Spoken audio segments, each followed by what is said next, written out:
এই দুটো কথা জীবনে অবশ্যই মনে রাখবেন, ভুলে গেলে চলবে না। নাম্বার 1, খাবার যতই দামি হোক, পচে গেলে যেমনি তার কোনো মূল্য থাকে না, ঠিক তেমনি শিক্ষা যতই থাকুক, মনুষ্যত্ব না থাকলে সেই শিক্ষার কোনো দাম নেই।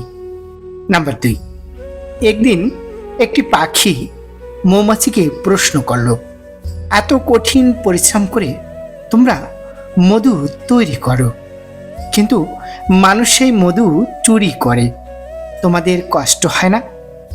মৌমাছির উত্তর, না, কষ্ট হয় না, কারণ মানুষ শুধু আমাদের মধুই চুরি করতে পারে, আমাদের কৌশল নয়।